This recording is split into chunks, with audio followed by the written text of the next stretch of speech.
Okay, so today we are going to start the next phase of our long-term project.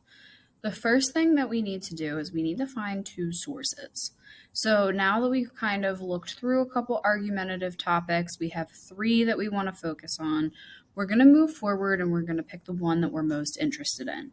This should be one that you can write the most about and one that you feel strongly about, right? We don't want to choose one that we might not have a whole lot of information on or one that we might not be interested in, because then it's going to make it hard to write about it. You want to pick the one that you feel the most strongly about.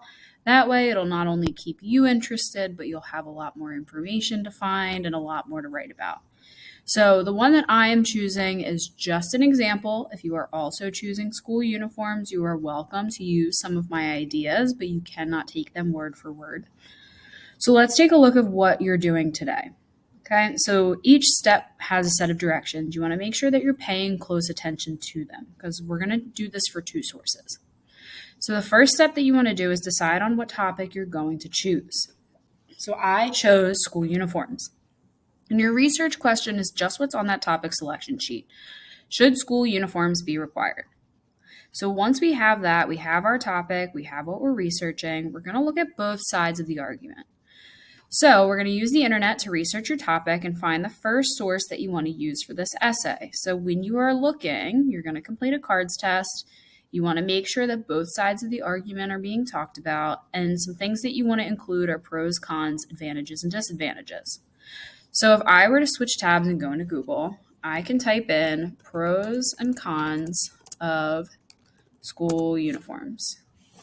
So when I do that, the first thing that comes up is procon.org. This is a great site to use if your topic gives you an option to use procon.org. Make sure you use it. So this is the one that I used for my essay. So if I'm looking through this right away, I can see britannicaprocon.org. It's an organization.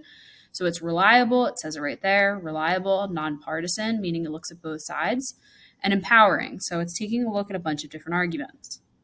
So if I look through, it's recently updated, 2023. There's very little ads. There's some, but not too many.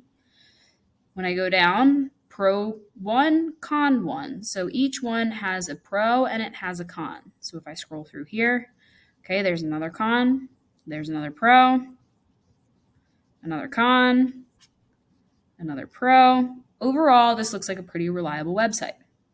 So once you find a website that's reliable, you're going to go back and you're going to complete the bibliography. We're doing this in the beginning, so it saves us time at the end. That way I can look through it, make any edits. This is an easy 10 points on your rubric.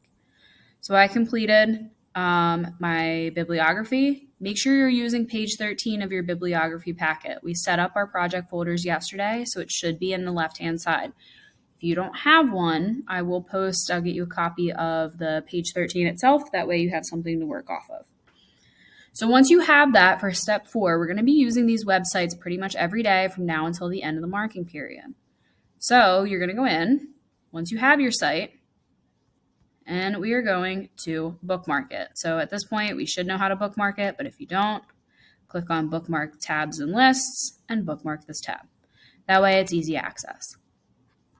From there, we'll print. Don't worry about the print friendly. We're going to try and set that up together as a group. But if you do have print friendly already, you can go in. Let me go over here. Go to print friendly, which I guess I don't have installed, so we can do that. But it'll allow you to get rid of all of the pictures, any of the ads that are shown. That way it's just the text. So from there, you're going to read through your source. Make sure that you are reading through it. And we're going to complete the chart by taking short bulleted notes on the information you found.